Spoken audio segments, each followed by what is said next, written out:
Question 2. Differentiate each of the following with respect to x. Okay, so you need to think about how you're going to differentiate each of these. I can see the first one, we've got sine x plus x squared in a bracket power 5. So this is going to need the bracket rule. The second one, we've got an x cubed and a cos x multiplying together. So that's going to need the product rule, which remember is u v dash plus v u dash. And the third one, we've got it expressed as a fraction, so we're going to use the quotient rule,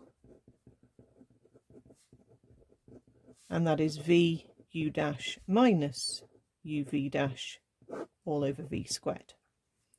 So part 1, let's write y equals sine x plus x squared in a bracket to the power 5, and we're going to just go straight in with the bracket rule, which is a quick way of applying the chain rule. If you prefer to let u equal sine x plus x squared and then say y is u to the power 5 and apply the chain rule, then absolutely do it that way. This is giving you the same effect in the end. So the bracket rule is bring the power of the bracket down to the front, write the bracket and drop the power by 1, and then you must remember to multiply by the differential of the inside of the bracket. So it can be as complicated as you like inside, and this bracket rule will work for differentiating. Sine x differentiates to cos x, x squared differentiates to a 2x, and close the bracket. There's really no tidying up you can do there, so that's fine, we'll leave that one there. Part 2, x cubed cos x. So our x cubed is our u and our cos x is our v, and we're going to need the v dash and the u dash. If you want to write them neatly and work those out before you start, that's probably a good move, but you don't have to, as long as you keep track of what you're doing. So I'm just writing down what I get for u dash and v dash. Cos differentiates to negative sine. You need to know that one.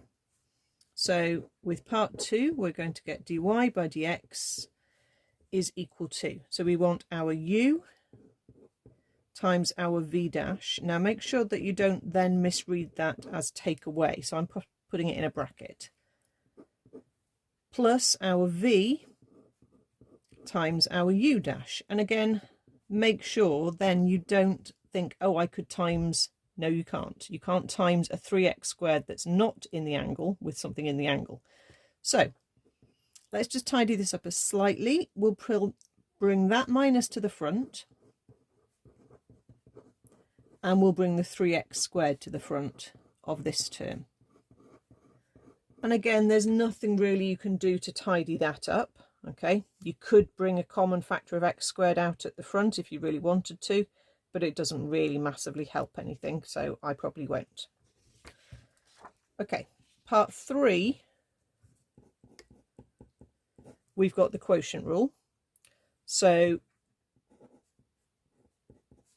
the u is the top and the v is the bottom. So u is e to the 3x and v is sine 2x. So again, this is testing not only the quotient rule, but the e differentiating and the trig differentiating again. So our e differentiating, again, it's a form of the chain rule, but it's the quick method that you can memorize, is to differentiate e to any power. You bring the differential of the power down to the front to multiply, and you keep the e with the same power. The v dash, we have already mentioned that sine differentiates to cos, because we did that in part I.